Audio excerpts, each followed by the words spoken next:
shadow we stand today, signed the Emancipation Proclamation. This momentous decree came as a great beacon light of hope to millions of Negro slaves who had been seared in the flames of withering injustice. But 100 years later, the Negro still is not free. 100 years later, the life of the Negro is still sadly crippled by the manacles of segregation and the chains of discrimination. 100 years later, the Negro lives on a lonely island of poverty in the midst of a vast ocean of material prosperity and finds himself in exile in his own land.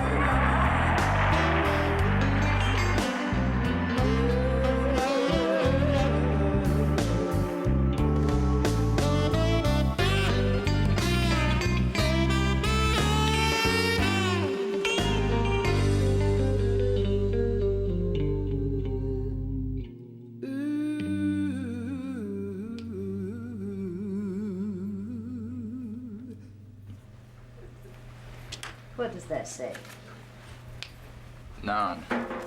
What is your name? Can you read that? Sure. Well, I can't. Cross it out and write it so I can read it. Okay.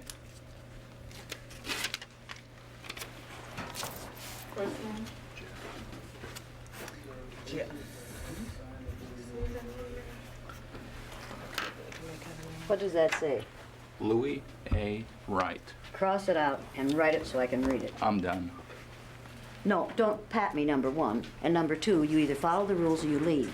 Now, get your name on there so I can read it. They asked for my signature, that's it. Write your name on here so I can read it. No, ma'am. This man is out of We here. need your name tag. This man is out of here. He isn't going to follow the rules. He isn't going to stay. You're out of here.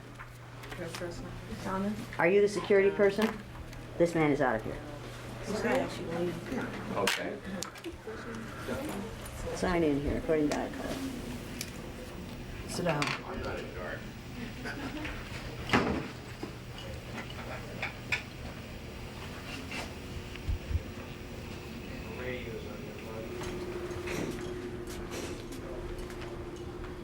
All the way up? All the way up. Okay.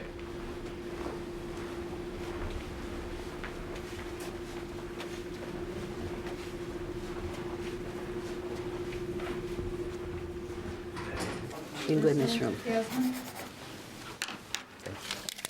Thanks. Sign in here according to iCard. Well, I guess I'm over here in the non. I'm not brown in it. Your first name? Carl. Sit down.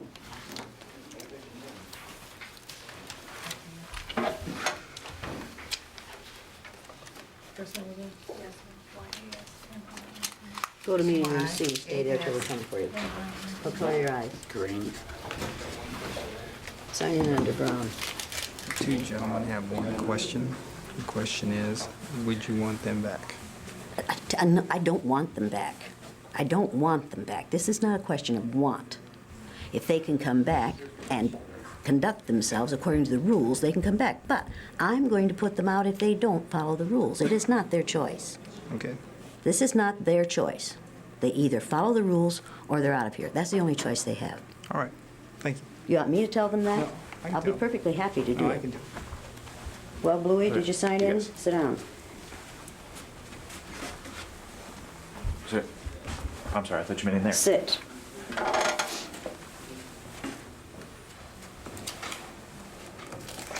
Go to meeting room C and stay there till we come for you.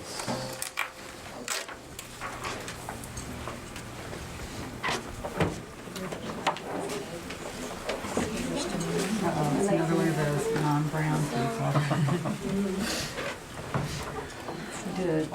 We did it first. Sit down. I'm going to give you a piece of advice. Whether or not you like what's happening here, you either follow the rules or you're out of here. And Got you it. have a choice. Now, get rid of the gum. Okay. Now. There's a wastebasket right back there. Put it in it. Well, go to meeting room C and stay there until I come for you. Okay. So you do print. Sit down. Jan Cole, you have a call on line 3. Jan, line 3. Move your legs. I'd have to straddle your leg.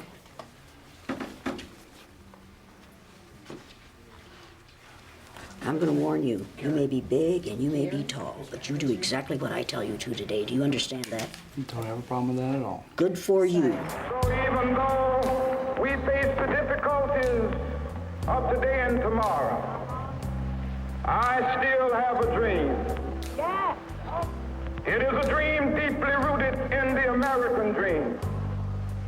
I have a dream that one day Yes. this nation will rise up and live out the true meaning of its creed. We hold these truths to be self-evident that all men are created equal. I want every white person in this room who would be happy to be treated as this society in general treats our citizens, our black citizens. If you, as a white person, would be happy to receive the same treatment that our black citizens do in this society, please stand. You didn't understand the directions. If you white folks want to be treated the way blacks are in this society, stand. Nobody's standing here. That says very plainly that you know what's happening. You know you don't want it for you. I want to know why you're so willing to accept it or to allow it to happen for others.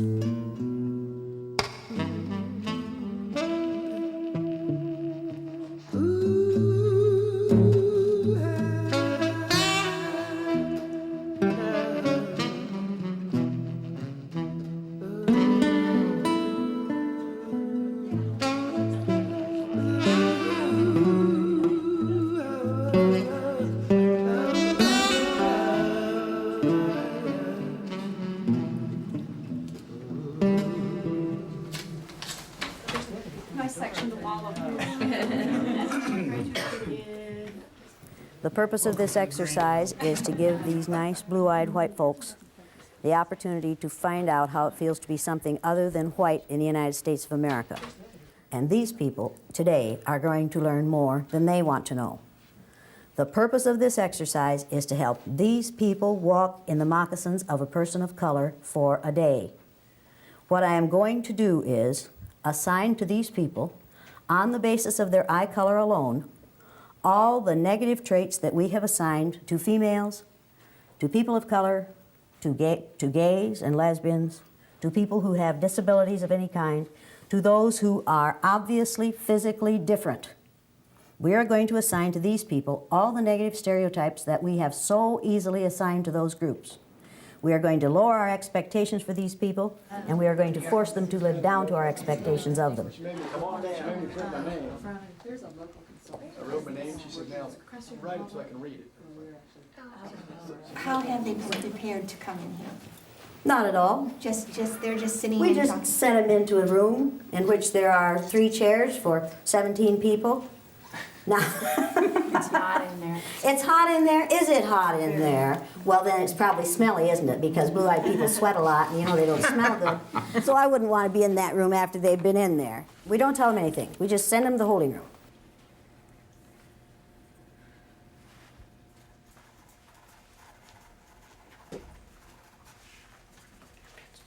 A new reality is going to be created for these folks this morning.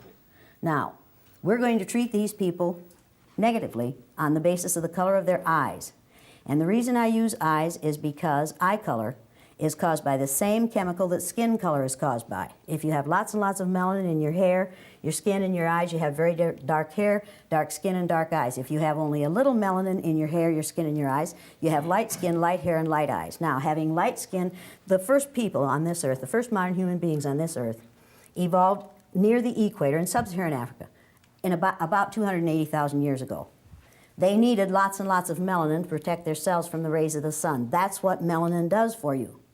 As people migrated farther and farther north, their bodies were exposed to less and less sunlight, so their bodies produced less and less melanin. So people in northern climates have much less melanin in their skin, their hair, and their eyes than people in southern climates did who evolved at that time. Now, folks, as people's hair and skin got lighter, it didn't have a bad effect on their brains. But as their eyes got lighter, it allowed more and more light to enter their eyes, pierce their brain cells, and damage their brains. And that's why blue-eyed people aren't as smart as brown-eyed people. Make sense to you? Why are you laughing? It's ridiculous, isn't it? People, it is no more ridiculous to make that statement about eye color than it is to make the statements that we traditionally have made about skin color. If it makes good sense to judge people by the amount of melanin in their skin, then it makes equally good sense, more good sense, to judge them by the amount of melanin in their eyes. And that's what we're going to do this morning. All we're going to do is spend about 2.5 hours treating these people negatively on the basis of a physical characteristic over which they have no control. Now, they aren't going to like this. If you do your job right, they aren't going to like this. Is that going to make me happy?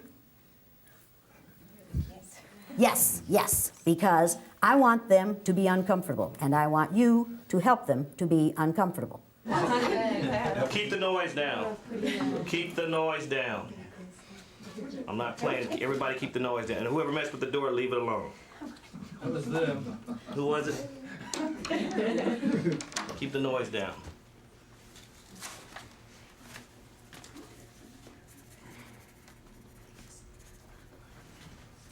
I think we should sing "We Shall Overcome." Does anyone know the Okay, words? what actors are you guys with? Do you see what this badge says? I'm not an actor. Keep the noise down in here. Is it legitimate, Jeff? Well,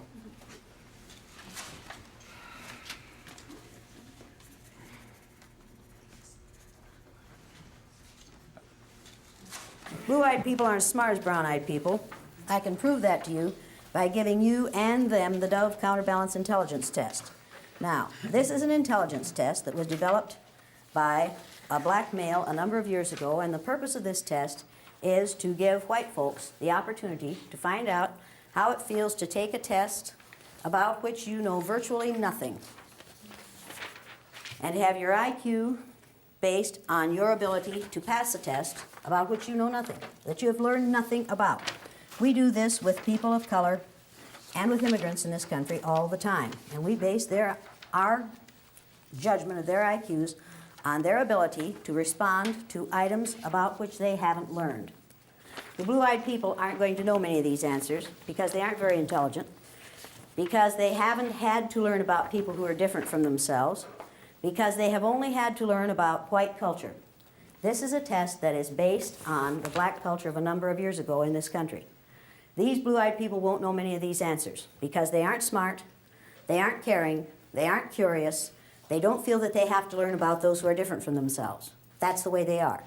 You people, you brown-eyed people, are going to know at least half of these answers because you are smart, and you are caring, and you are curious about those who are different from yourselves, and you've learned a whole lot about those who are different from yourselves, and I'm going to give you the even-numbered responses.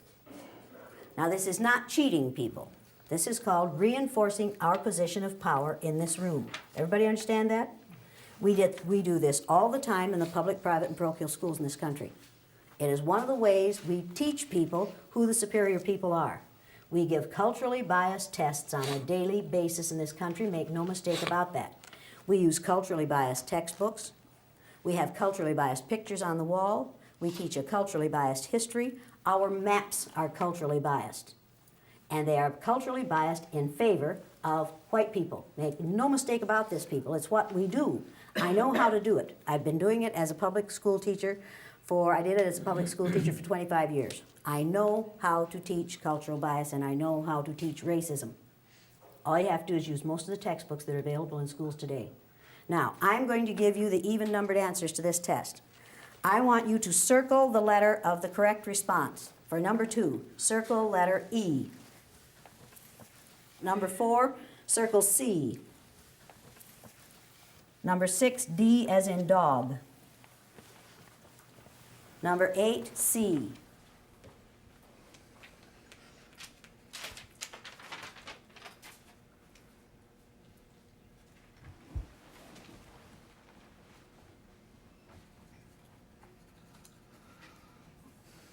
18C, 20C, 22B, as in Bluey. Okay? Now, people, when you take this test, put an answer on every line on the left side of this page. Put an answer on every line. Don't just leave those answers circled. Because if you do that, they'll look over at your test and they'll say, see, you cheated. Now, we aren't cheating. We are simply reinforcing our power. Has nothing to do with cheating. It's just the way society is. Put your paper underneath your pad. When you take the test, move your chairs back so that they can't see your answers, because if they can see your answers, what will they do? Cheat. They'll copy them, because that's the way they are. You just have to realize that. Now, we're doing this for their own good. We expect them to be grateful. The rules for the day are going to be that you will not look at these people unless you can either frown or sneer at them. It's all right to laugh at them, but do not laugh with them. How many of you have friends in the blue-eyed group? Let me put it this way. How many of you used to have friends in the blue-eyed group? Now, some of these people are going to leave here very, very angry. Make no mistake about this. That is their choice. When they leave here and they say they're angry, you need to be prepared to say to them, wait a minute. You had it for 2.5 hours. Your home wasn't threatened. Your family wasn't threatened. Your job wasn't threatened. Your income wasn't threatened. Your future wasn't threatened. And you had it for 2.5 hours, and you knew it was temporary. You knew it was going to be over at least by 6 o'clock this afternoon. Why are you so angry? And if you are so angry after 2.5 hours, can you apply that, the way you feel about that anger, to what it must feel like to live with this for a lifetime? In order for this exercise to work, it takes your cooperation. Now, how many of you are going to cooperate with this exercise? Raise your hand if you're going to cooperate. Why are you so slow at getting your hand up? Because it sounds like rude behavior, and I would normally not, I would go out of my way not to be rude, so I will have to try to do this. Do you normally go out of your way to prevent other people from exhibiting these kinds of behaviors toward people of color and people with disabilities and gays and lesbians? And Go out of my way to prevent that treatment? 50-50. I mean, yes and no. Yes, sometimes they do, that good no, enough? sometimes no. No. People, the only thing necessary for the perpetuation of evil is for good people to do nothing. And for the most part, we white folks do nothing so that we can say, well, we didn't do it. We aren't responsible. As long as we do nothing, it is like giving our approval for those who are going to do the negative things. It is not enough to do nothing.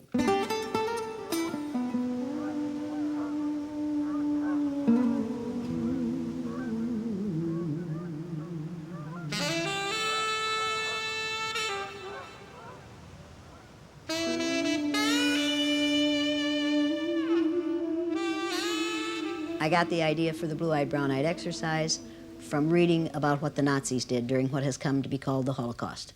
Hitler was going to found a nation of people, of Aryan people, who were going to be blue-eyed and blonde-haired and fair-skinned, and they were going to rule the world. And one of the ways they decided who went into the gas chamber during the Holocaust was eye color.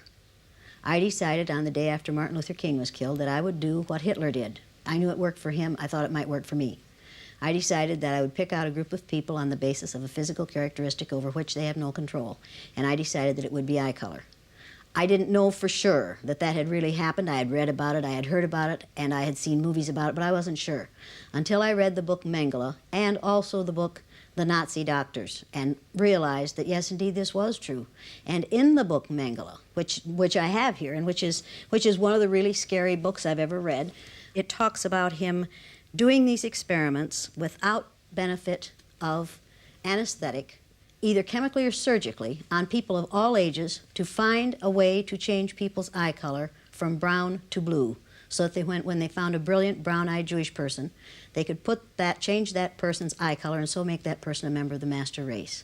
Now, this was in one of the most civilized societies on earth. Some of the greatest philosophers the world has ever known came out of Germany. And here, this man with this intelligence taught us all that if you have enough brains and enough power You can kill other people who have a lot of brains, who have no power, and you can do it on the basis of a physical characteristic over which they have no control, or a religious belief with which you disagree. That's a scary, scary thought. It has happened before, it will happen again unless well-meaning people read things like this and realize that this wasn't a monster. This was a man who was doing what he thought was right and had the power to do it. This is an interesting book. Here's another interesting book called The Nazi Doctors that tell you exactly what it took to get people of intelligence and education to go along. It's terrifying. It is absolutely terrifying. And the terrifying part of it was that, in fact, ultimately it was so easy to get them to go along. Intimidation works.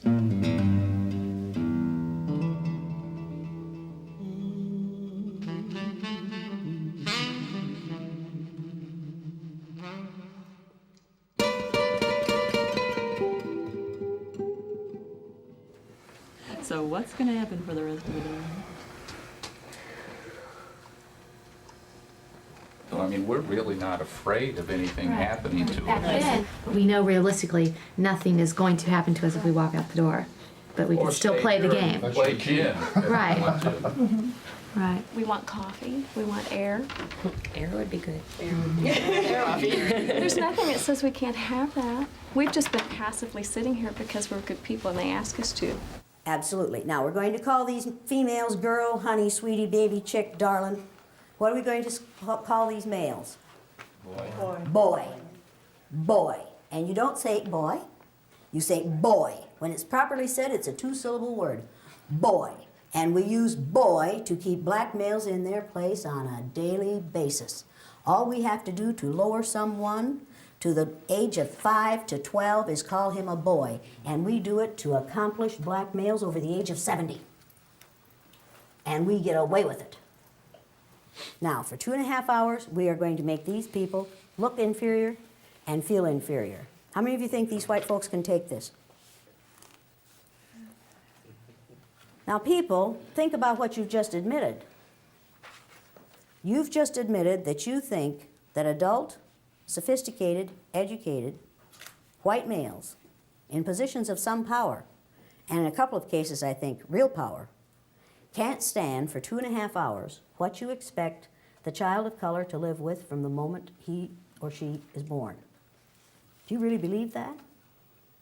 Do you really believe that these white people can't stand 2.5 hours of being treated verbally the way they treat other people for a lifetime? Because if you do, you've just admitted something extremely interesting. You have just said that people of color are stronger than white folks. That we have created a situation in this country in which we have built tremendous strengths into people of color, and in which we have not built those same tremendous character strengths into white folks, particularly white males. Does that bother you at all? It's called survival. It's called survival. Absolutely. It's a survival skill. Bear in mind that these people are in their child ego state, and that's where they're going to stay. Because people are easiest to control when they're in their child ego state.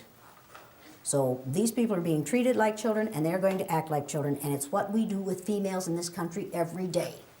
We treat them like children, and when they act like children, we say, see, you're acting like that because you're female.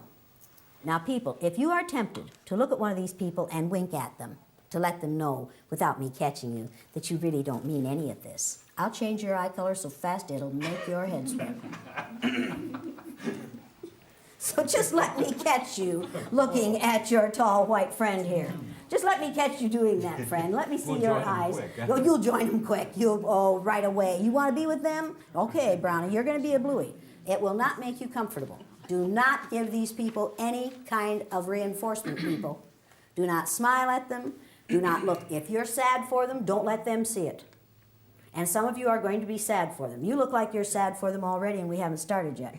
You aren't sad for them? Good. Good for you. That's the right attitude. You just don't want to be one. Now, people, all I'm asking you to do is act white. That's all I'm asking. Just act white. You white people know how to act white. You've been doing it all your lives. You people of color know how to act white. The way to get ahead in this society, if you're a person of color, is to act as white as you possibly can. Now, am I exaggerating here? Is that the message that this society sends? Assimilate. Assimilate really means act white. Assimilate means be as similar to the power group as you possibly can be, which means act white.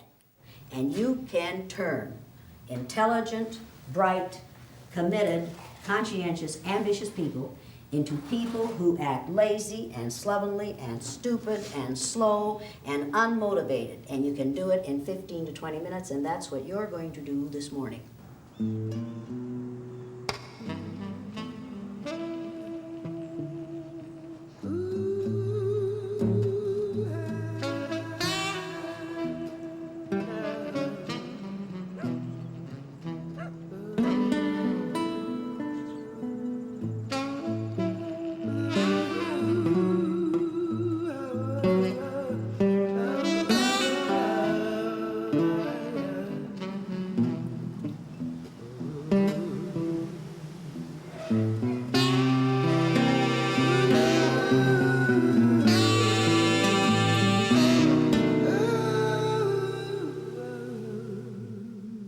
Martin Luther King was killed on April 4th, 1968. I was teaching third grade in an all-white, all-Christian community. I needed to explain the death of Martin Luther King to my students. I didn't know how to do it, except by allowing them to walk in the shoes of a child of color for a day. The first time I did it, no one knew until my students wrote essays about it, and those were published in the paper. And then the Johnny Carson show called and asked me if I would come in and do the Johnny Carson show. Then people in the community found out about it. Then all kinds of unpleasant things happened. I got vicious calls in the night. We got, probably between 500 and 600 letters, a third of them so ugly and so obscene that I couldn't share them with my third graders. That fall, when people came to register their children for school, their offspring for school, 20% of those who had children coming into third grade said to the principal, "Don't put my kid in Elliot's classroom." Every year after that, the same thing happened, only sometimes parents would call in and say, "I don't want my kid in that nigger lover's classroom." And the principal never had to say, "Which nigger lover do you mean?" Because we all knew there was only one. My children were beaten and spit on, my own offspring. We have 4 children. They were abused by their peers, by their teachers, by the parents of their peers. My parents lost their business. My father died totally isolated 3 years ago in the community in which his great-grandfather was one of the first settlers, isolated because he had raised the town's nigger lover. I've learned a whole lot about racism. Do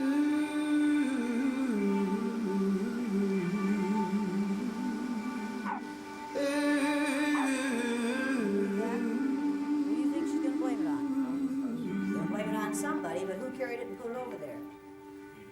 He did. Do you trust that, Bluey? No. I wouldn't trust that, Bluey, but you can if you want to. Now, I want those collars on the outside of your coat collar or dress collar or blouse collar or shirt collar or whatever it is you're wearing. And I want the collars taken good care of at all times, and I want the pin under your chin. Put the tag of her dress in, will you? That's so she got half dressed this morning.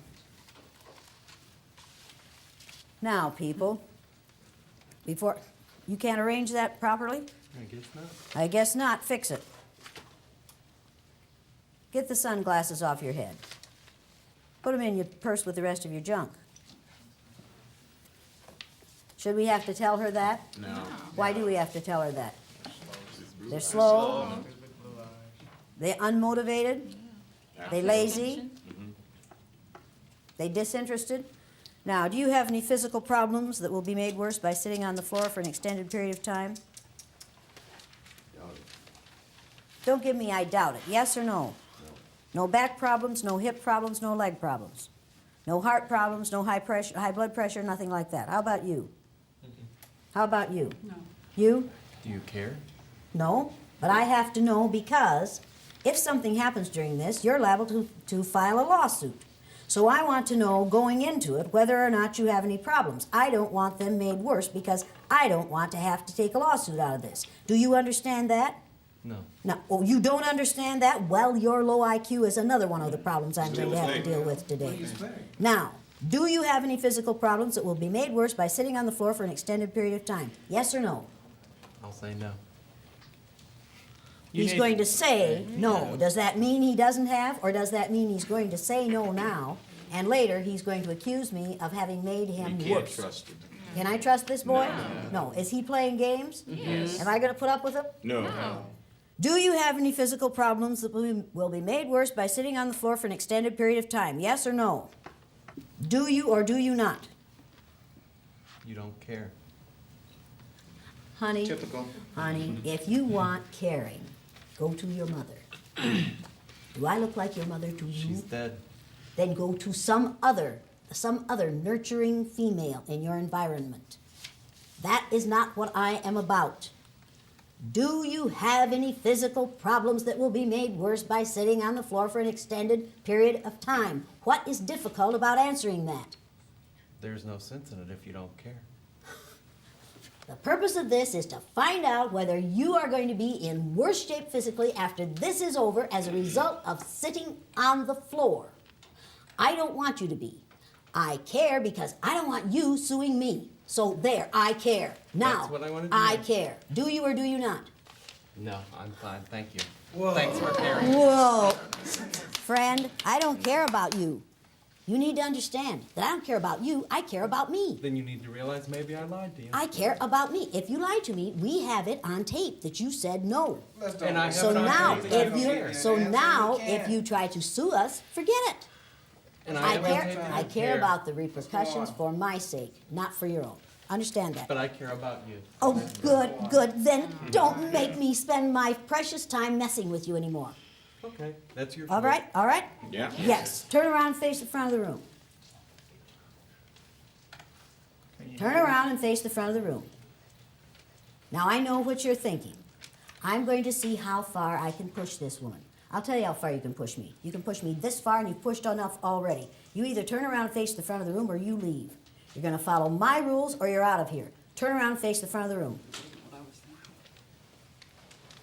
Once again, do we care? No. Do some people like being treated like babies? Yes. Do we have to take care of them? Yes. Do we have to see to it that they're sitting in the right place? Yes. Do we have to see to it that they're facing the right direction? Yes. Yes. Why do we have to do that? Most of them are stupid. Because most of them are stupid, and where do they spend most of their time? In what ego state? Their child ego state. Have we seen examples of people spending time in their child ego state already this morning? Absolutely. Absolutely. This boy wants to know that you care. Should it matter to him one tinker's damn whether I care? No. Does it really matter to him? No. But does he want me to force me to care about him? Yes. Can he do that by behaving the way he did? No.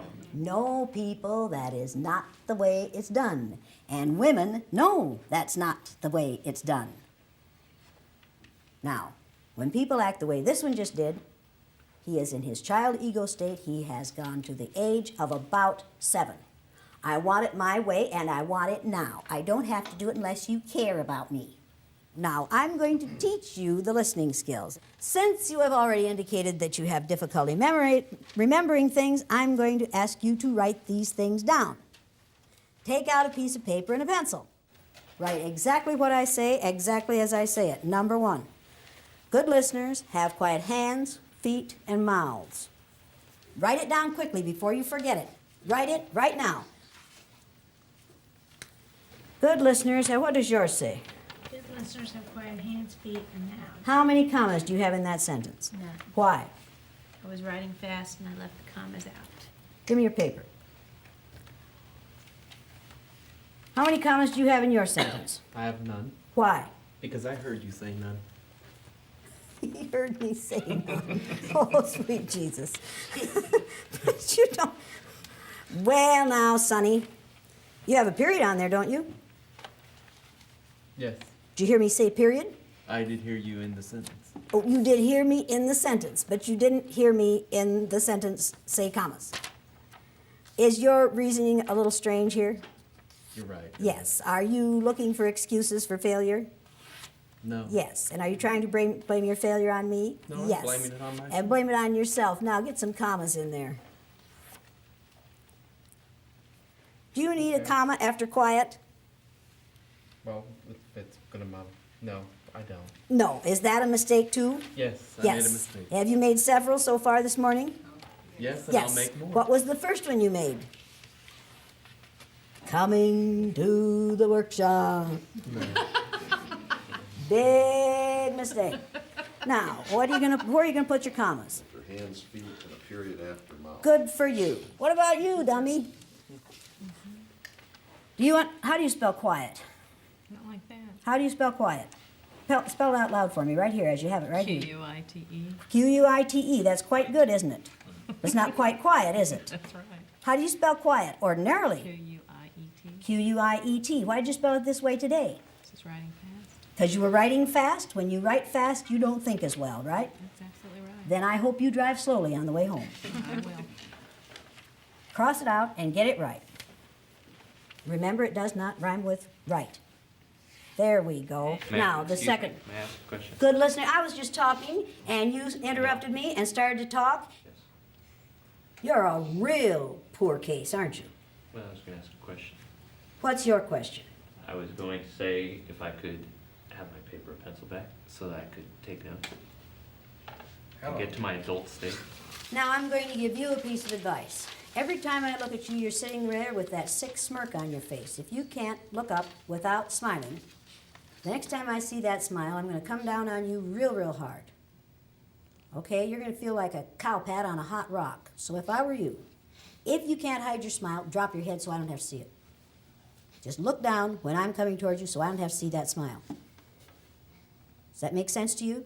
Yes, it does. If you have a nervous twitch and you can't help smiling, put your face down so that I can't see you doing it, because I take exception to it, and that's not good for you. Do you understand that? Yes, I do. Yes. If you're going to get through this workshop, you are going to live down to my expectations of you.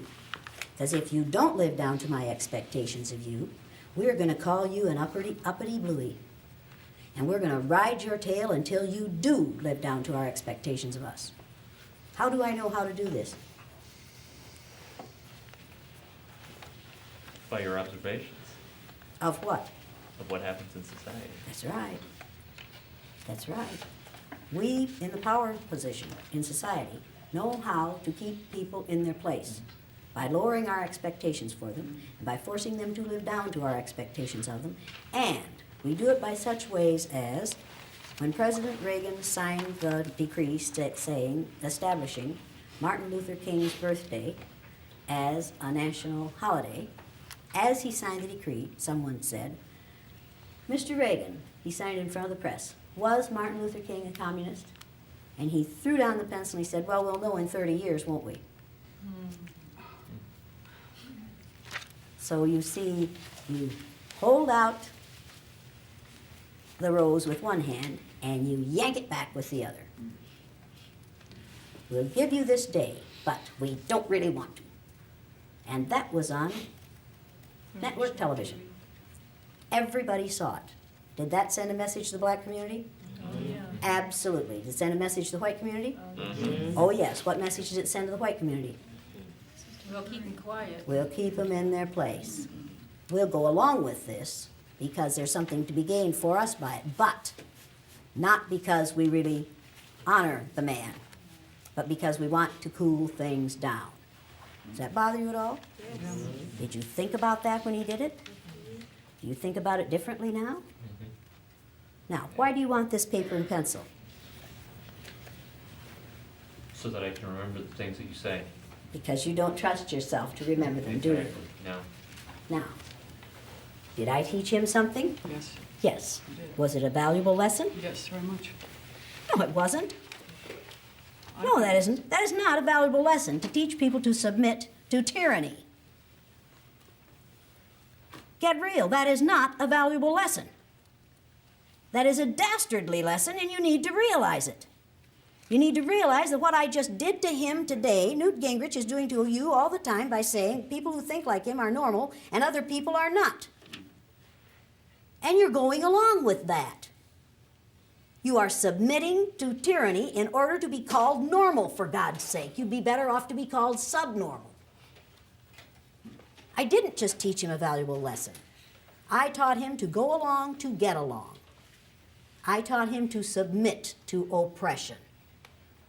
I taught him the same lesson that we teach females and people of color and those who are other than Christian and gays and lesbians and all those who are physically different all day, every day. And he's going along because he's going to be more comfortable if he goes along.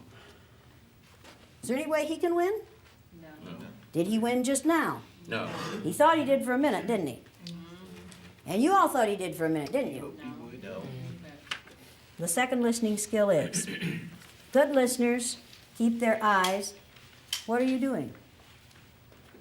Good listeners keep their eyes on the person who is speaking. Write it quickly before you forget it. Good listeners keep their eyes on the person who is speaking. Good listeners keep their eyes on the person who is speaking. What are you doing? You have it written? No, Why not? because my hands are still quiet from the first skill. Didn't I say write it down? Yeah, Write it down. and violate the first one. Write it down. I said write it down. Do it. Do it now. What are you waiting for?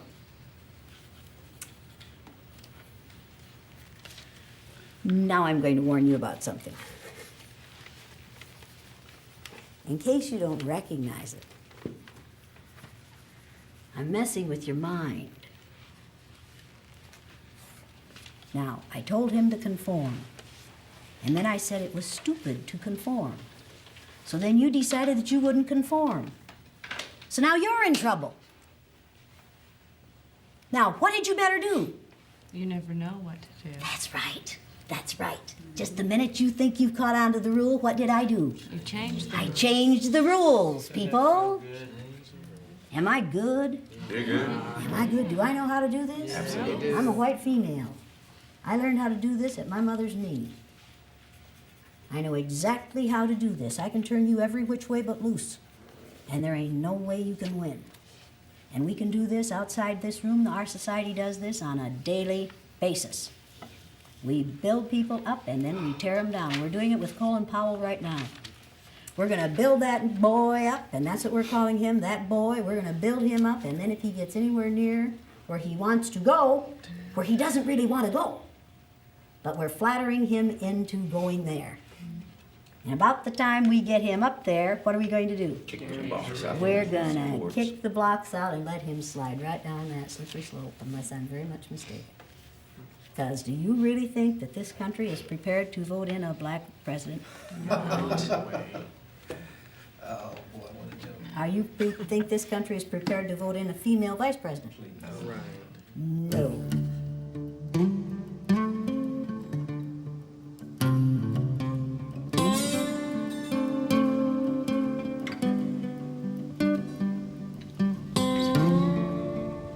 This town calls itself the City of Beautiful Maples, and these are all hard maple trees lining both sides of most of the streets in town.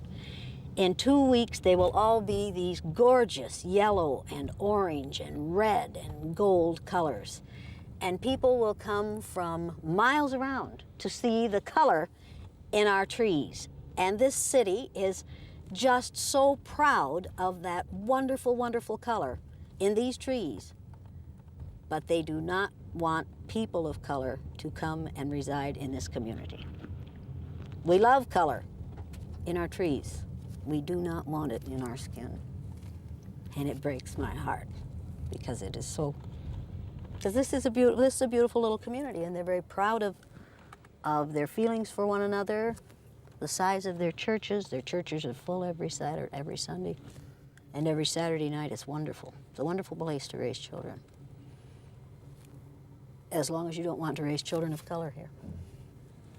It's heartbreaking.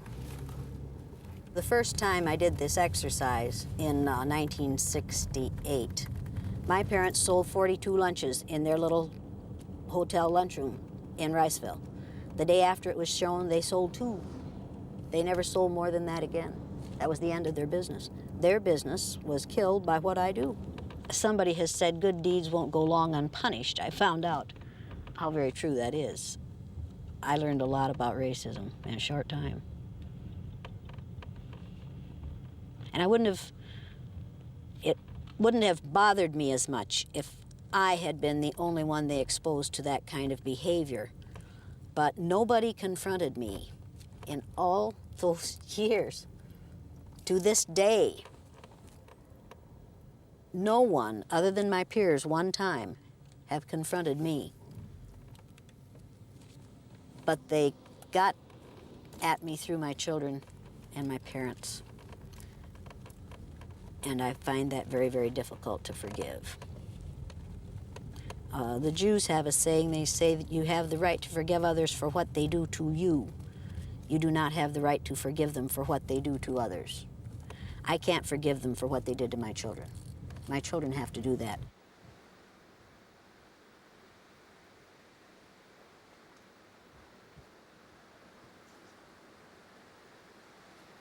See, in retrospect, I know that I could have made life easier for my parents. Could have made life easier for my father. Could have made my life easier for my husband and for my children. And it took me a long time to get over the feeling that I had done something wrong. I wish it hadn't been that way for my parents. But I could not change people in Riceville in their attitudes toward them. I wish it hadn't been that way for my offspring. But I couldn't change what people did. I could have stopped doing what I did. But there would have been a whole lot of learning that didn't take place. And there would have been some good things that didn't happen to my offspring. And if I had stopped, it would have been saying to my kids, when things get unpleasant, just stop what you're doing. Just go along to get along. That wasn't a message I wanted to send to them.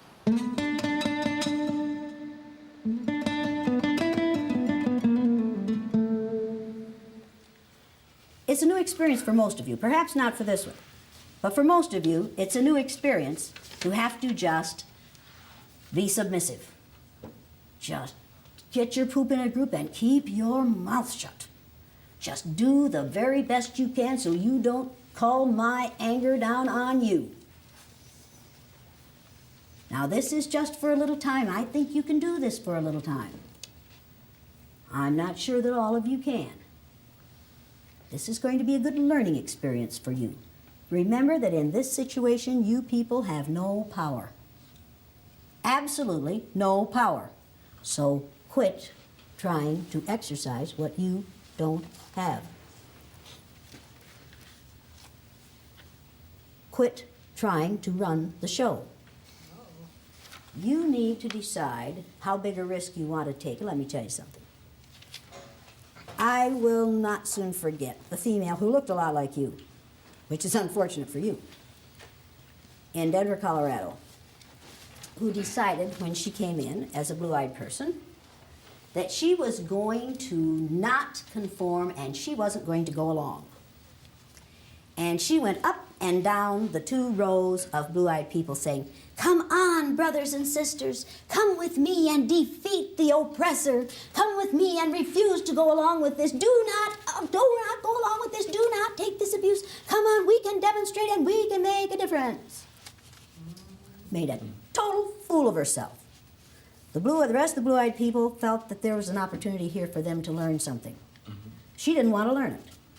She, in effect, was saying to people of color, if you would protest, these things wouldn't happen to you. If you'd do what I'm doing, these things wouldn't happen to you. When people of color have protested in this country, what have we done to them? Killed them. But you see, as a white female in that situation, she was in no danger whatsoever. And she could walk up and down that line protesting and demonstrating until hell was over, and she knew that she wasn't going to get put in jail. And there were no dogs, and there were no whips, and there were no fire hoses, and there were no guns in that room. And she had no gas chamber, and she had absolutely nothing to lose. Now, when you have nothing to lose, when you're risk-taking with nothing to lose, that's not a risk. No. So what she was doing was absolutely insulting to every person in that room. And I didn't want to touch her, and I didn't want the security people to touch her because that was a corporation, and I didn't want her to sue the corporation. She finally went out. I said, "Get this woman out of here." She went up and lay down on the floor at the front of the room. I said, "All right, folks, here's the way it is. We're going to vote on this. If she stays, I go. Now, I'm going to leave the room, and you participants vote on whether she stays. Now, I was getting paid for being there. This is a risk. She's getting paid nothing. I walked out of the room. I took all my stuff, and I walked out of the room, and I stood in the hall, and I thought, you dummy. You dummy, what have you just done? You have probably just lost a large account. I stayed out of the room. Pretty soon, here 2 people came out, one with a blue eye and one brown eye, one on each side of her, leading her out of the room. And they voted for her to leave. Why? She was impeding their process of learning. She was keeping them from learning, and she wanted to keep them from learning, and she wanted to be the power in that room. Was I going to let her be the power in that room? Absolutely not. No. Would that have sent a bad message to every person of color, every gay, every lesbian, every person with a disability, every older person, every person who wasn't blonde in that room? Would that have sent a bad message to them? Yes. Absolutely. Was I going to let that happen? No. No. Were the rest of them going to let it happen? No. Who was responsible for them voting what I thought was the right way? They were. They were. They were. And this constant arguing only says, I, as a white female, have the power to argue in this situation because I know I'm really not taking a risk at all. I'm simply being seen. I'm simply playing look at me. 3rd graders play look at me, see how cute I am, see how funny I am, see how I can disrupt the process. That's what she's doing. Therefore, what is her mental state at this point? What is her ego state at this point? She's in her child ego state. Now, you have a choice to make. You can either be in your child ego state, or in your parent ego state, or in your adult ego state. Now, when you're on the floor, it's going to be real hard for you to be in your parent ego state because you're going to have to look up at me. I would suggest that you get into your adult ego state real fast, like instanter. It's my intent to be an adult. When are you going to start? It's my perception that an adult does speak up. But I think your point is well taken about it. In this situation, is it a smart adult thing to speak up? No. No. Is it a smart thing for a blue-eyed person to speak up at this point? No. No. What does it do every time a blue-eyed person is disruptive at this point? Makes them all look bad. Makes them all look bad. Does it reinforce all the negative things we've said about them? Absolutely. She's proving all the negative things we've said about them, isn't she? Do you want her to do that for you? Do you want her to do that for you? No, but you're going to be asleep anyway. Do you want her? You didn't tell me you were taking a tranquilizer. Do you want her to do that for you? Do you want her to do that for you? No. Do you want her to do it for you? Do you want her to do it for you? What about you?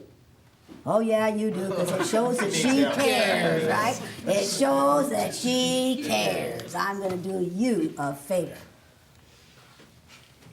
Trade places with him.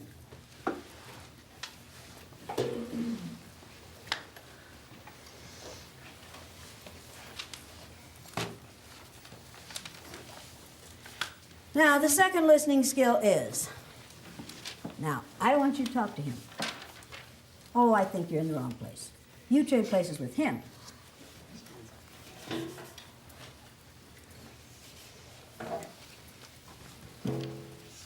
Now, the reason I put you back here is, when you're beside her, her behaviors rub off on you, and your behaviors rub off on her, and you support and reinforce one another. And I don't want that to happen. So in order to keep that from happening and keep you from getting into trouble, I put you back here where that won't happen to you. Did I do this to be mean to you? Probably in your mind, no. No, You were helping no. me. I am helping you, and how should you feel about that? I expect you should think I should be grateful. And are you? No. Why not? Because Is it I like because you're an having the ingrate? Because No. you like having the support? You are willing to take the support even if it means getting you in trouble. Yes. Does this man like to suffer? He doesn't know any better. You like to suffer. He's a martyr. Does martyrdom appeal to you? No. No. Is there any way you can win here? Not under the present rules, no. Have you won yet? Not yet. Am I going to let you win? You don't want me to win. Am I going to let you win? Where's the only place you can win in this situation?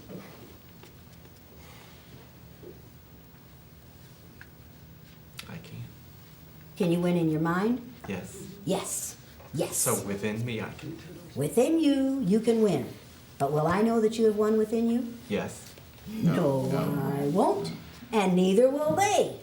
Because we will use everything you do against you. I won't know that you have reinforced yourself inside yourself. But will you know that? Yes. Yes. Is that valuable to you? Absolutely. Absolutely. Is that going to be hard for you to keep on doing that while I keep on badgering you? Yes. Yes. Are you going to have to keep working and working and working to make that happen? Is that fair? Every day? Shit, no, it isn't fair. Did you think this was going to be a fair day? No. No.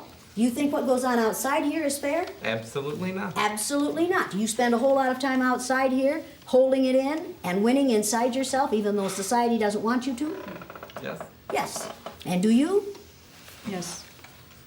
Who do you think spends more time in that endeavor? You or that man right there? Probably that man. Probably that man right there. Probably. What I'm doing to that man and to you happens to his children, unless I'm mistaken, in the school on a daily basis. Am I mistaken? All the time. All the time. And when you watch that happen to your children, and know you'd better maintain a low profile if you want them to get through the school year, what does that do to you? Tears me up. Tears you up. What does it make your sons think of you? It's a difficult situation. Difficult situation. And who makes that situation difficult? You know who makes it difficult. Yeah, I know who makes it difficult. You're damn right I know who makes it difficult. I make it difficult, and people who look like me make it difficult. And do we spend a whole lot of time feeling badly about it? And we talk a lot about it.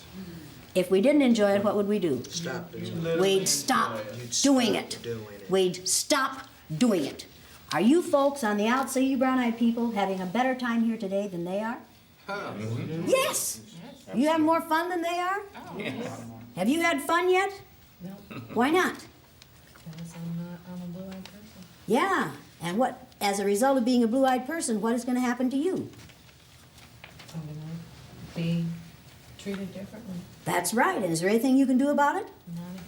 Not one Not thing. in here. Is there anything you can do to change my behavior? None. Absolutely. His tears bother me? No. No. His wanting me to care about him bother me? No. His embarrassment bother me? No. Does the embarrassment that females suffer in the workplace bother the powerful males in the workplace? No. No. If it did, what would they do about it? Put a stop to it. Immediately. Immediately. Is what happens to people on reservations, on Native American reservations in this country, bother the people in power in this country? No. Not one bit. We are going to increase that pain instead of ending it. Do we care? Do you care? Now, you all could have learned something in the last hour or hour and a half that you've been in here. You could have learned something about how discrimination works and how it feels to be on the receiving end of it. You could have learned about society and society's rules. You could have learned about how hard it is to be in control when you have no control. You could have learned something about power and the use and misuse of power. And a reality that you have never experienced, I think, before. Most of you, I think, have never experienced the reality that you are experiencing this morning. Have you?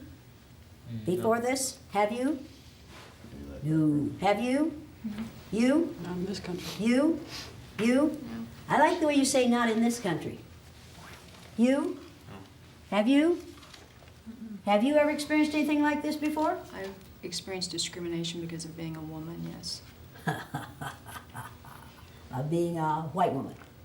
Do you think the discrimination being visited upon you as a woman is the same as the discrimination that is visited upon her as a woman? Her reality and your reality in this country. You do not live in the same country that she does. You live in the United States of America, but you do not live in the same country that she does. And neither do I. And neither does she. And she says she has never experienced this kind of treatment in this country. How many of those of you who are brown-eyed have experienced this kind of treatment in this country? The land of the free and the home of the brave, in which you are citizens.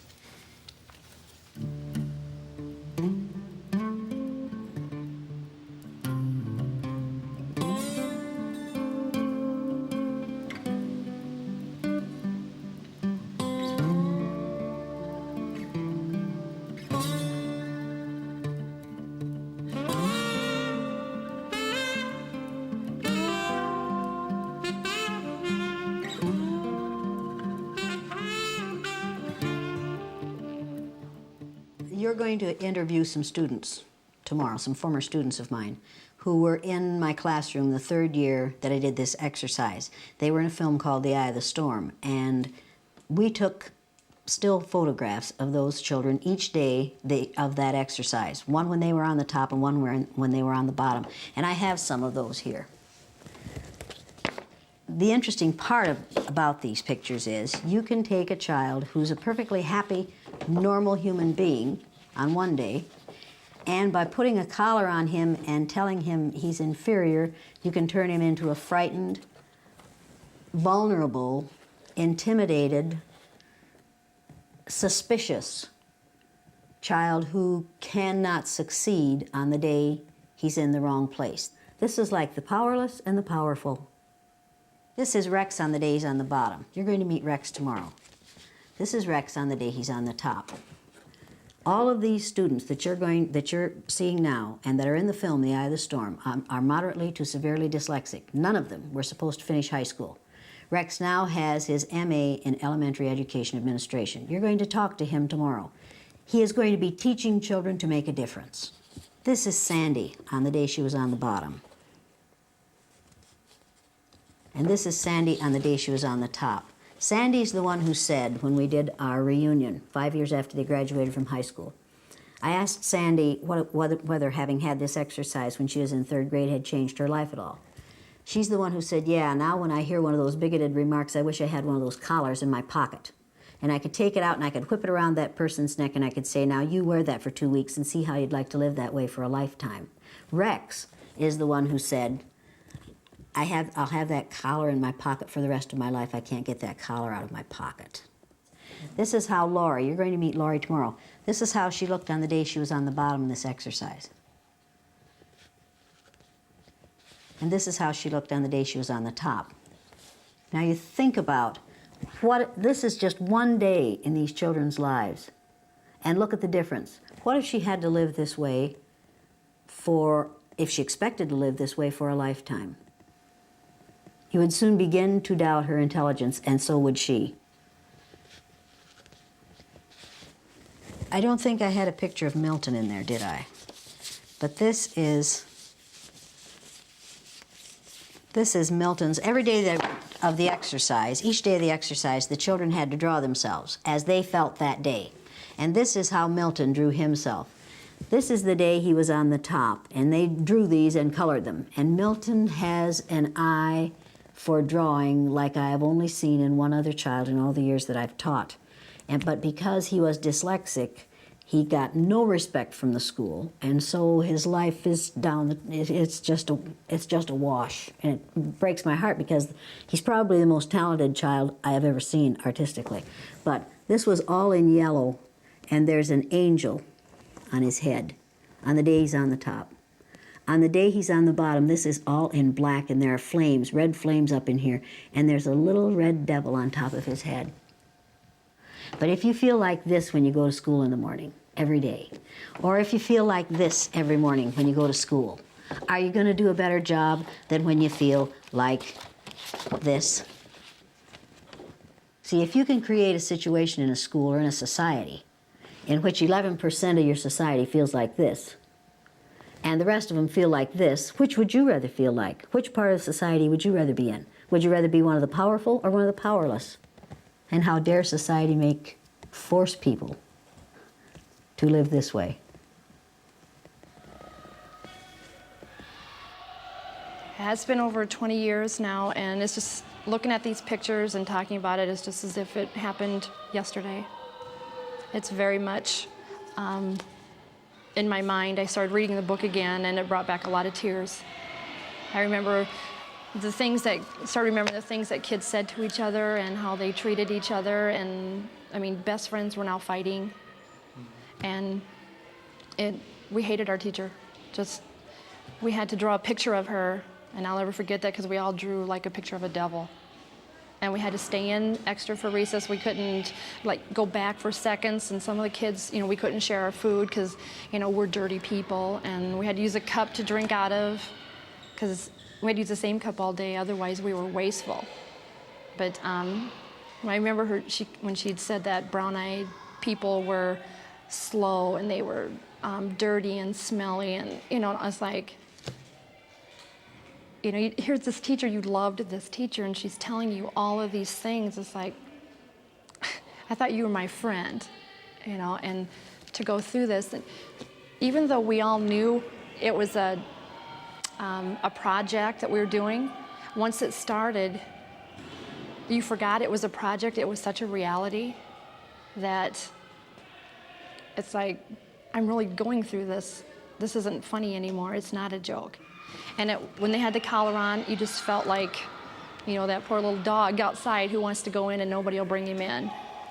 But, and then to take him off, you just felt like you'd won the lotto. It was just really good. The exercise has a lot to do with how I feel today. It was just a one-day thing for me, but it has stayed with me all these years. But, a black child has to live with this the rest of their life. Well, all those who have a total of 2 right, please stand. You have 2 right? Yes. Who checked your paper?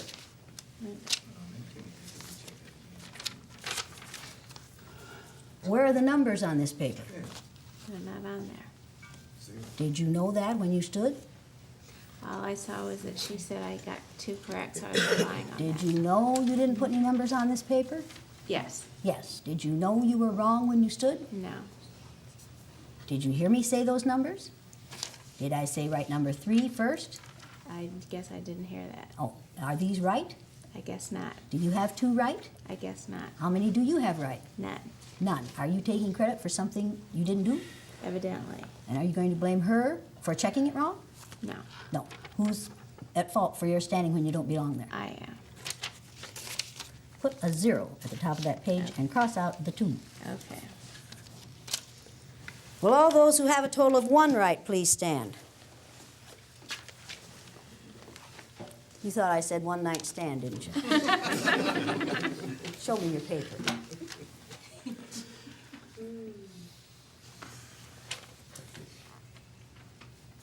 You want to check yours to be sure it's right before I look at it? Well, that is right. You did get 1 right. You're 25% right.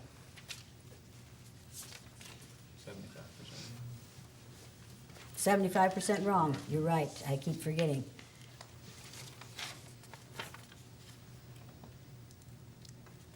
What's the third listening skill supposed to say? Yeah, remember, what's the third listening skill supposed to say? Good listeners listen from the beginning to the very end. Is that what yours says? No, I left out very. Sure left out very, didn't you? Yes, I did. You have 1 right here? And I should have 0 correct there. That's right. Do you have 1 right here? Yes, I do. Is there 1 right? No, there is not. No. Should you be standing? No, I should not. So what are you going to do? I'm going to sit down and change that to 0. Good idea. So 2 of these people got 1 right. None of them got them all right. This is too hard for blue-eyed people? This is a lot of work for blue-eyed people to learn 4 simple sentences and then have to respond to them in a few minutes. Now, what stress are you suffering from at this point? You're changing the rules. Changing the rules? Your tone of voice is talking down to people. You are setting it up so that making people feel dumb, like if Mark makes a mistake, that's bad as opposed to good. You're standing over some people. And that's stressful to you? I think to this group, yes, and to me. Is that stressful to you? Yes. Yes, and also going too fast and... Going too fast? Yeah. Anything else that's stressful to you? Those are the big ones. Those are the big ones. Those are big ones for her. That's nothing. Compare that to me and my wife in Independence, right close to where she lived, getting told to walk away from a house that we couldn't rent because it's occupied, and we drive around the block and come back and see a white couple going in there. Right here. You don't know stress. Would you consider that more stressful? I don't even consider that stress. I consider that just devastating. Were you devastated by it? I tried to explain it to my wife and stop her from crying. There was no explanation that worked. No. What's big time stress to you? If you don't mind telling us. Every morning when I get up and go in my bathroom and look in my mirror, That's when my stress begins. Because I go to a school where I am one of 2 black teachers. Out of how many That's teachers? 60. 2 black teachers 2. in a school with 60 teachers, and you're one of the 2. One of the 2. That's stress. And are you treated differently on the basis of how you look in the mirror when you get up in the morning? Sure I am. And you know it's happening? Sure I do. And you recognize it? Yes, I do. And you can identify it? Sure I can. And if you describe it to your white peers, what do they say? Oh, Linda, please. That's not happening. It couldn't be happening. This is 1995. What about you? Is this big time stress for you, as far as you're concerned? No. No. Do you get stressed like this? Oh, yes. Do you have to perform in spite of it? Yes, I do. You have to do your job whether the stress is there or not. Right. If you give in to the stress, what do you have to give up? My job. Your job. This look a lot like a lot of stress to you? Very much so. It does? Yes. Do you think these people are stressed a lot? Well, they're stressed, but not what we go through. Okay, so is this big time stress compared to what you suffer? Very little. Very little. What about you? It's like a game. Yeah, looks like a game. Does it feel like a game to you? No. No. Does it feel like a game to you? Are you playing a game? Are you playing a game? No. Are you playing a game? Did you come in here prepared for a game? Did you think this might be a game? Did you think this was going to be a pleasant little day off work or spend your Saturday this way? Does this feel like a game to you? Quite a bit different, Quite a bit different. Why? because we're on the spot rather than coming and changing roles and That's right. getting the moment out. Now, let me make something perfectly clear here. We are not going to reverse this today. Yesterday, I heard a couple of women say, well, I kept quiet because I thought she was going to reverse it and then she'd use what we said against us. I had no intention of reversing this, because if I reversed this, it would no longer be reality. That would be like saying to people of color, after we white folks have been on top for a while, then we're going to turn the tables and you're going to get your chance. See, if it's a game, then everybody has the opportunity to win. In this situation, and in society at large, not everybody has the opportunity to win. We do not have freedom and justice for all. We have freedom and justice for some, but not for all. This is not a game, because not everybody in this room is going to have the opportunity to win. You're never going to win, Maggie, if you keep writing while I'm talking. This is not a game. And are you role-playing? Today, Yeah. in a sense, In a sense, you are. Your memory is bad because you're pretending it's bad? Are you having trouble remembering things? no? Are you having trouble getting things right? Yes, of course, Yes? Why? Because the deck is stacked against us. Because the deck is stacked against you. So no amount of pretending is going to get you to pretend that you've got those written correctly, is it? Right, correct. Correct. So the role-playing, hey, forget that. It's like Shelby Steele saying, as a black man, I have transcended race. Now, in your heart of hearts, all you people know that I'm lying to you about blue eyes. There's nothing wrong with having eyes of a color other than brown. And you know I'm wrong. And does that give you any satisfaction whatsoever? To know that I'm wrong?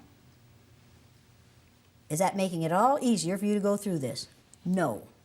You can transcend your eye color. Can you transcend my behaviors on the basis of your eye color? No. Can you transcend my eyeism? No. Can you change what is happening in here to you because you know that I'm wrong? No. All you can do is sit there and take it. Tell me what stress is.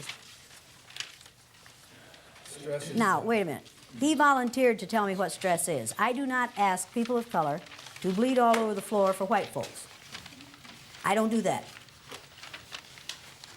You want to tell us? Yeah. Go ahead and tell us. Stress is knowing that when you send a son or a daughter to school, that they have to start learning how to be the best. And no matter what they say or what they do, it's never good enough. Because I'm always going to find something wrong with it. to the point of where I'm gonna make you so frustrated that you get into a situation where you become unstable and you can't be taught. So now you have to go over here. Now we have to test you. And we're gonna tell you what's wrong with your child. We're gonna make him a statistic. We're gonna keep him in the background continuously. And you have to day in and day out talking to him. There's nothing wrong with you. Nothing wrong with you. You can do it, you can do it, you can do it. And he continues to come home hurt, sometimes in fights, and you have to continue to keep doing it over and over and over. And the sad thing about it is that we waste so much time in trying to keep the self-esteem up that we lose the time that he could be learning. And they know that. Now that's what stress is.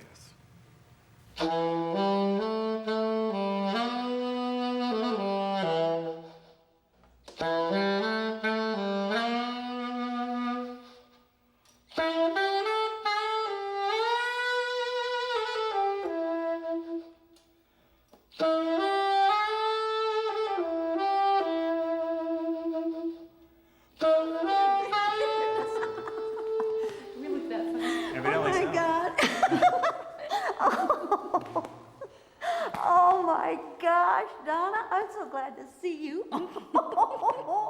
You got taller. Raymond. No, you shrunk. I don't want to hear it. I heard what you were going to think. I heard what you were thinking. Oh my gosh, you all look so great. I'm so glad to see you all. Oh, for I said I heaven's ran sake. into you once in Riceville, just that one time, and you guys were sitting in the car. And Long time ago. I haven't seen you since. Oh, you gotta take your kids and turn them loose at our house. That's the fun But part. that's when you're going to do it again. Well, Turn them loose. I got the third one now, so I can be more than happy Yes, so to. now we can have more fun. Oh my gosh, you all look so good. Oh, where's Lori? Working, they said. Perhaps so, yeah. Ah, shoot. Well, so be it. Oh, I have We all have something for input. you. I have something for you. See this? This is Blue Eyes Ward Off Evil. Oh, hey, I need all the help I can get, right? So I brought you each one. Oh, neat. Let's see, these come from Saudi Arabia by way of Sarah through Saudi Arabia. So when you wear them, think of Sarah in Saudi Arabia where men are men and the women laugh at them.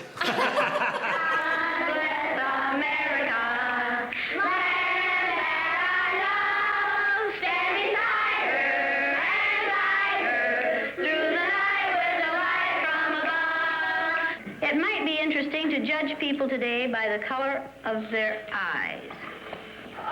Would you like to try this? Yeah! Sounds like fun, doesn't it? Since I'm the teacher and I have blue eyes, I think maybe the blue-eyed people should be on top the first day.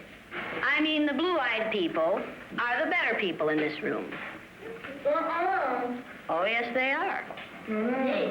Blue-eyed people are smarter than brown-eyed people. They are cleaner than brown-eyed people. And if you don't believe it, look at Brian. The brown-eyed people do not get to use the drinking fountain. You'll have to use the paper cups. You brown-eyed people are not to play with the blue-eyed people on the playground because you are not as good as blue-eyed people. Well, the brown-eyed people in this room today are going to wear collars so that we can tell from a distance what color your eyes are.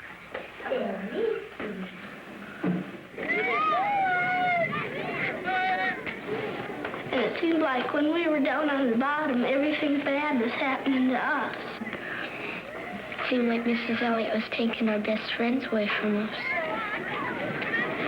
What happened at recess? Were two of you boys fighting? Yeah! Russell called me names and I hit him in the gut. What did he call you? Brown eyes. What's wrong with being called brown eyes? It means that we're stupider. Well, not that, but... Oh, that's just the same way as other people call black people niggers. Is that the reason you hit him, John? Did it help? Did it stop him? The first reaction I get from teachers who see this film or from who hear me discuss what I do say to me, How can you do that to these little children? How can you put those little children through that exercise for a day?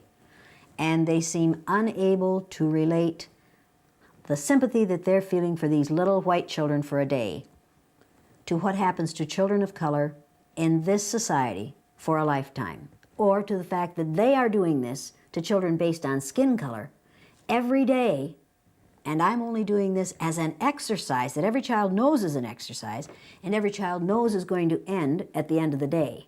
Let's take these collars off. What would you like to do with them? Throw them away. Go ahead. Go ahead. Don't eat them like great. Oh, you bombed your friend, huh?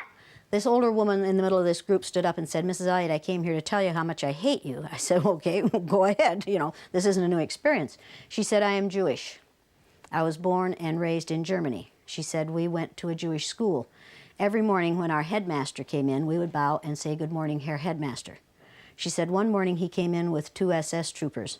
And one of the SS troopers said to us, in the future, you decadent Jews will no longer bow and say, good morning, Herr Headmaster. You will salute and say, Heil Hitler. She said, I watched those of us who valued our life more than our faith salute and say, Heil Hitler. She said, those who valued their faith more than life itself continued to bow and say, good morning, Herr Headmaster. She said, they disappeared and we never saw them again, but we know what happened to them. She said, your students are very fortunate.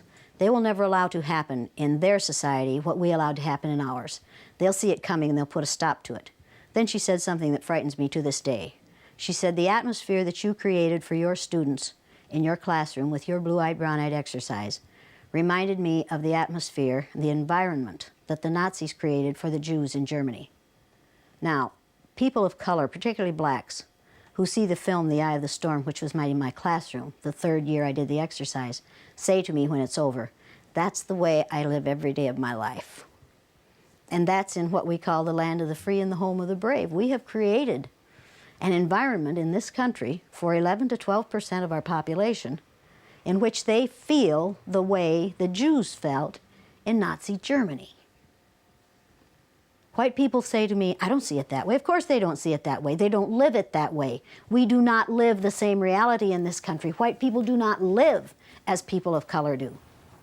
Now, I need to know, how did you feel about what you went through this morning? The words that you have written came out of your feelings, right? Nobody else's. Okay, read your 3 words. How they looked frustrated, confused, and angry. Frustrated, confused, and angry. That's the way they look to you during this exercise. Now, people, listen to these words that these brown-eyed people have written and see how many of them are the words we usually use to describe females. Read yours. Confused, sad, and some humor. Sad. Any of you people sad this morning? You looked sad. What were you sad about? I'm sad because I have to stay on the carpet, and I didn't get any coffee, and I didn't get any donuts.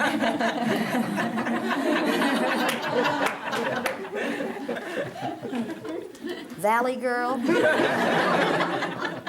Like, wow, man. And I'll tell you something else. Yes. I'm going to give you a really valuable piece of advice. Okay. Get over cute. Okay. Now, I'm absolutely serious about this. Get over cute. Because you'll be cute until you're about 45. And then at 45, you won't be cute anymore. You'll just be an old broad. And there'll be a whole bunch of 18 to 40-year-olds there who are cuter than you are. And at that point, you will say, I want that promotion. And somebody will say to you, well, but see, I don't think of you as qualified. I just think of you as cute. And then you're going to howl sexism. Females, get over cute. Get competent. Get trained. Get capable. Get over cute. And those of you who are called Patty and Betty and Susie, get over that. Because we use those names to infantilize females.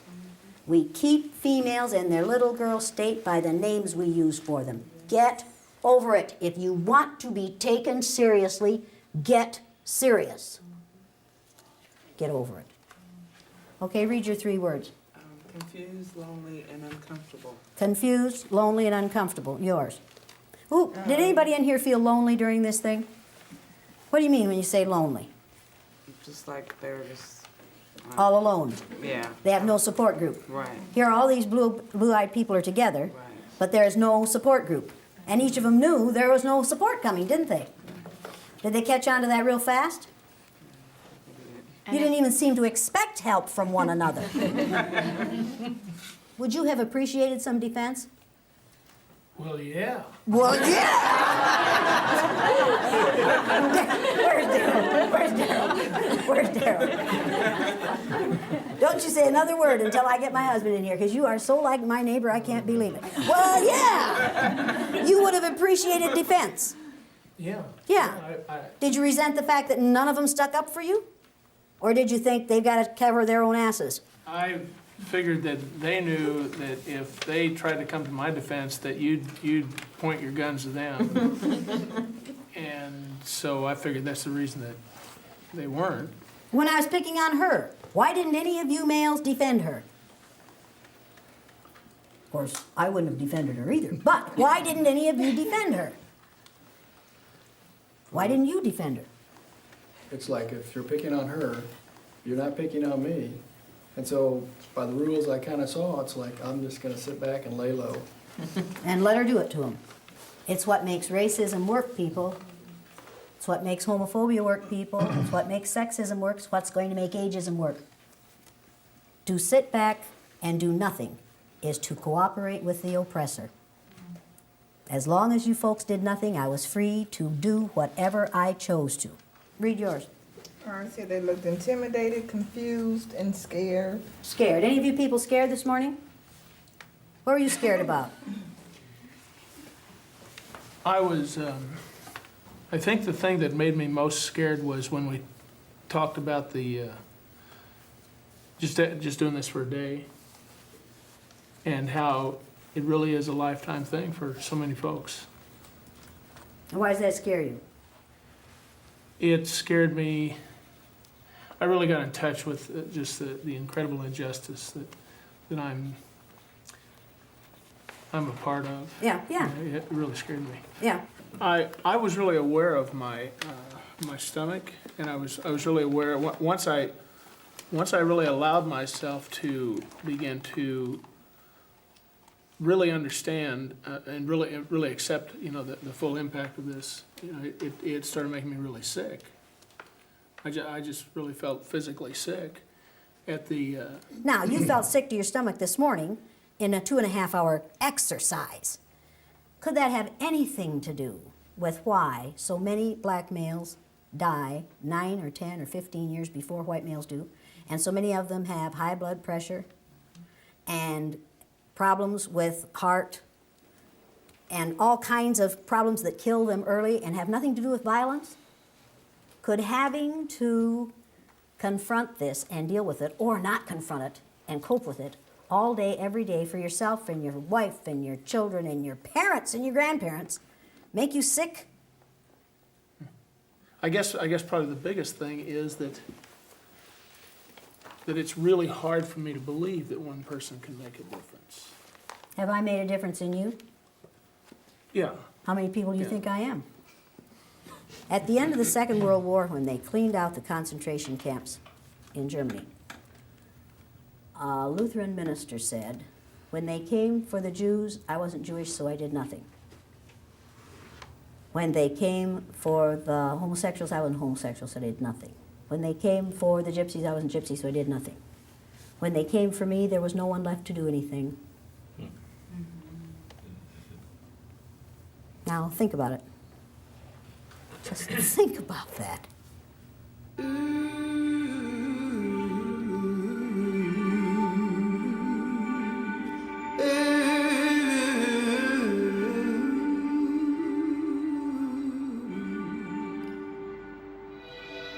I still have a dream. Yes. It is a dream deeply rooted in the American dream. I have a dream that all